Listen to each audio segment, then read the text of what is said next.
Olá pessoal, tudo bem? Estamos hoje aqui mais uma vez para a mentoria do Jogo da Vida e nós vamos falar sobre o sucesso, como a gente aprender com o sucesso. É importante a gente entender que a gente tem que descobrir como atingir os nossos objetivos, seguindo o exemplo de outras pessoas, pessoas aí extraordinárias, pessoas que já têm bons resultados. Isso é muito importante, com isso a gente consegue aprender com o sucesso.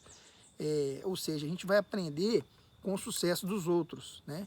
Então, o caminho até o sucesso é universal e ele pode ser percorrido por qualquer pessoa. Qualquer pessoa pode conseguir sucesso na vida. Mas a filosofia que motiva aí os grandes feitos de uma única fonte, né? O quê? O íntimo de cada um. Cada um tem o seu íntimo, cada um tem a sua característica e vai fazer ali, vai modelar as pessoas de sucesso da sua forma, né? Então, quem não consegue definir aí conscientemente uma filosofia para o sucesso, com certeza acaba inconscientemente criando uma filosofia para o fracasso. Se a pessoa não tem sucesso, ela tem fracasso. Ou seja, de que lado que você quer estar? É lógico que a gente quer estar do lado do sucesso. Só que às vezes o sucesso ele dá muito trabalho. O fracasso é fácil, é só você não fazer nada. É só você continuar levando a vida que vem levando, a vida de procrastinação, a vida de indecisão, a vida de zona de conforto. Quando nós falamos de sucesso, a gente tem que ser ativado, a gente tem que movimentar, a gente tem que querer algo mais, tem que ter planos e objetivos bem definidos. Quando nós não temos aí uma filosofia de vida, nós nos deixamos guiar pelo quê? Pela fantasia. Seguir um pensamento leva ao sucesso real. Ao passo que, se perder em fantasias, vai gerar o quê? Ilusões. As pessoas ficam iludidas que as coisas vão acontecer sem elas tomar decisões, sem elas tomar ações. Então, para que o sucesso tenha sentido para você, é preciso conhecer a si mesmo. A mesma energia que leva ao fracasso, ela pode conduzir à vitória. O que impede a gente descobrir aí o significado do sucesso, perceber também ali a sua importância, é a falta de autoconhecimento. O autoconhecimento é fundamental, a pessoa tem que se conhecer, né? E por isso que a gente tem que estabelecer aí alguns objetivos, né? Por exemplo, quando a gente fala esforço, eu sou esforçado, eu tenho muita coragem. É importante nós entendermos que esforço e coragem não são suficientes sem propósito e direção. A maioria das pessoas só sabe para onde vai quando sai de férias. Ah, eu vou sair de férias. Ela sabe para onde vai. Mas o resto da vida ela não sabe. Ela está no piloto automático. Então, é importante acreditar que estabelecer metas é o processo mais importante na orientação do sucesso profissional e pessoal. A pessoa tem que ter meta pessoal, tem que ter meta profissional, tem que escrever no papel. Isso é fundamental. Quem não planeja o futuro agora está fadado ao quê? A repetir as atitudes do passado. É o loop dos hábitos fracassados. Então, com um pouco menos aí de entusiasmo e menores chances de chegar onde realmente quer. Quando a pessoa está assim, né? Ela precisa de quê? Para ter sucesso na vida, é imprescindível estabelecer aí dois tipos de objetivos, que a gente fala, o de curto prazo e de longo prazo. Há uma relação intrínseca entre os objetivos de curto e longo prazo. Quanto mais importante você considerar os objetivos de longo prazo, mais você vai dedicar a atingir os de curto prazo. Isso é automático. E às vezes, quando você começa a atingir os objetivos de curto prazo, você já está trabalhando nos objetivos de longo prazo. Assim, se a sua dedicação a um objetivo for apenas uma escolha racional, você desistirá no primeiro obstáculo. Muita gente desiste muito rápido, né? Mas, por exemplo, se o seu comprometimento vier do coração, você realmente quer fazer algo, quer fazer aquilo, não haverá barreira capaz de detê-lo. Isso é fato. Jamais aí a gente pode considerar os nossos objetivos o destino final, mas um mapa a ser percorrido. Porque, afinal de contas, o sucesso é o quê? Ele é uma jornada. A gente vai sempre querer algo maior, sempre querer subir o próximo degrau. Então, o que faz você feliz, por exemplo? O que te deixa feliz? A felicidade, a gente tem que entender que ela não é um destino. A felicidade tem que ser um estilo de vida. Independente dos problemas, dos obstáculos, a gente tem que estar feliz. Né? Uma das principais metas da maioria das empresas é fazer o quê?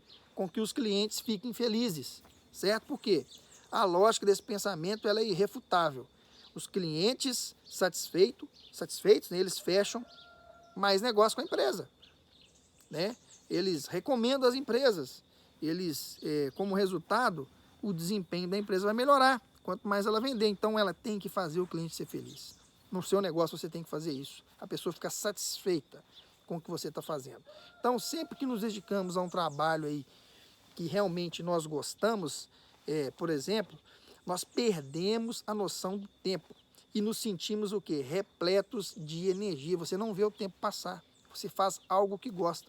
Muita gente acredita que o segredo da felicidade é fugir dos próprios problemas. A pessoa tem um problema ali, em vez de resolver, ela foge e acha que está sendo feliz com isso, né?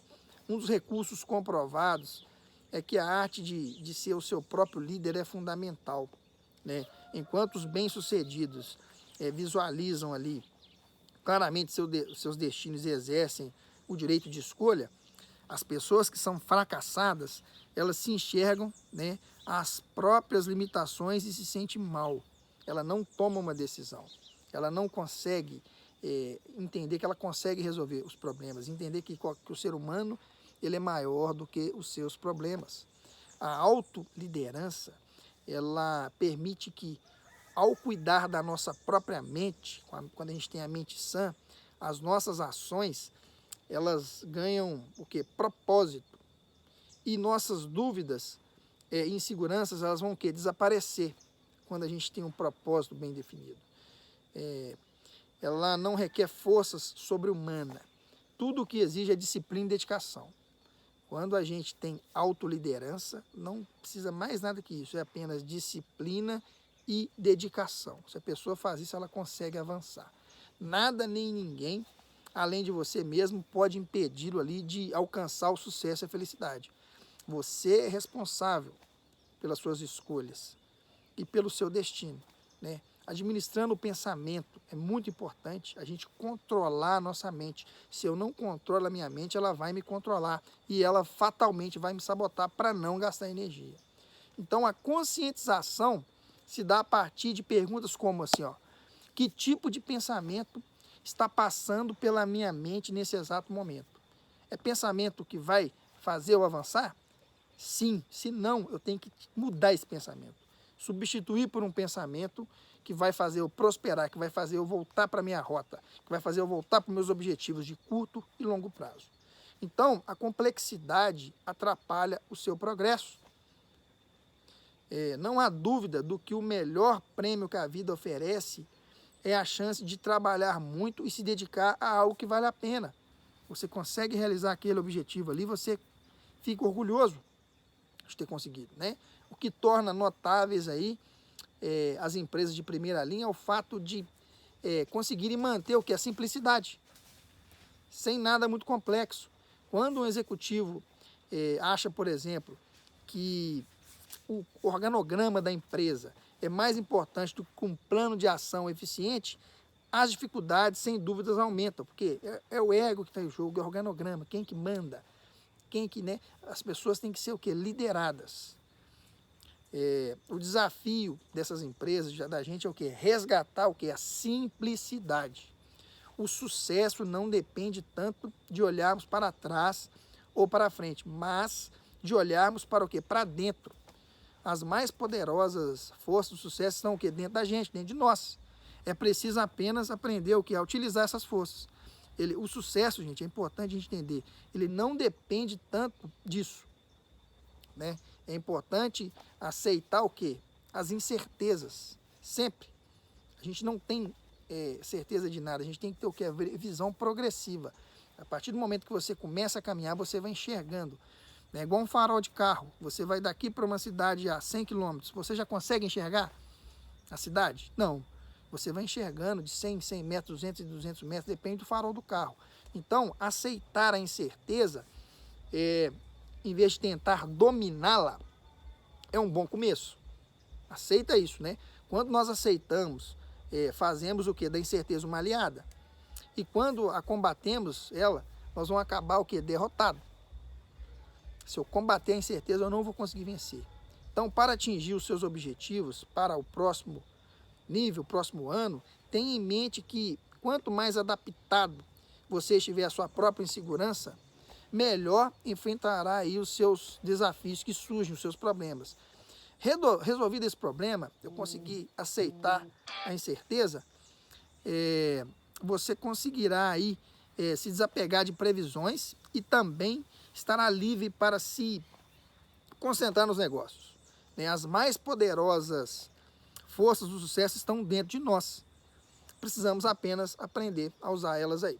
Então, quando a gente fala de gerar entusiasmo, nenhuma obra grandiosa, ela jamais foi realizada sem entusiasmo. As pessoas entusiasmadas, elas conseguem acessar qualquer grupo de pessoas. Né? Todos querem ser contagiados pela alegria alheia. Isso é fundamental. Mas ninguém percebe que pode animar a si mesmo. Uma pessoa pode chegar a te animar, mas você pode ter essa energia dentro de você. Você já tem, você precisa acessar. Né? Então as ideias são as raízes do quê? Da criação. Quando a gente está com outra pessoa no ambiente, a gente tem um cruzamento de ideias, o cérebro ali, um cérebro cruza com o outro, só com aquela energia, com aquela frequência. Então a felicidade, ela cresce no nosso jardim de ideias. Dê uma olhada, né, no seu jardim. Que pensamentos você tem plantado? Que sementes você trouxe até aqui? Veja seu estoque de ideias. São ideias novas que vão fazer você passar para o próximo nível? Você tem uma boa variedade? Há um estoque suficiente? Tem um bom repertório? Nunca pare de plantar no seu jardim do saber. Mantenha a sua mente aberta, curiosa e em expansão. Ela vai ficar o quê? Mais criativa. Mas, como qualquer bom jardineiro, é importante a gente entender que plantar sementes e regar os canteiros são algumas das etapas no cultivo do jardim.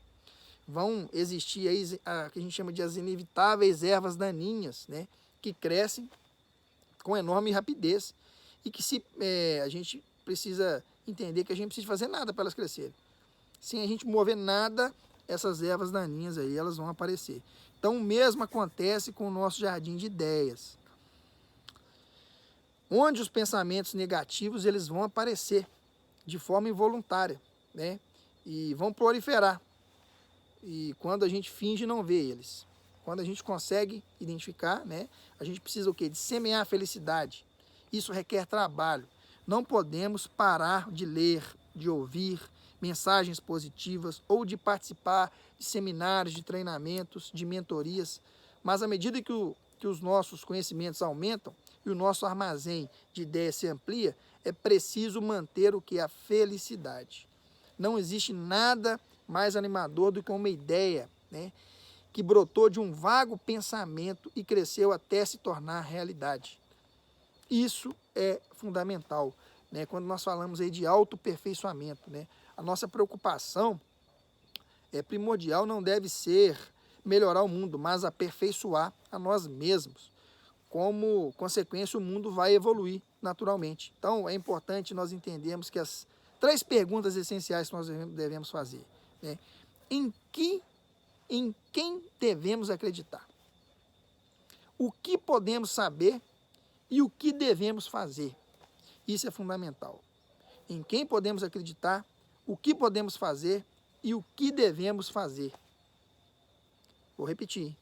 Em quem devemos acreditar, o que podemos saber e o que devemos fazer. Sobre o sucesso, é preciso saber 3 coisas: no que acreditar, no que se empenhar e o que deve ser feito. Isso é fundamental. Se a gente conseguir todo dia responder essas 3 perguntas e fazer essas 3 coisas todos os dias, a gente vai conseguir obter sucesso de forma, né, exponencial. Ok? Pessoal, espero que tenham gostado. Um forte abraço.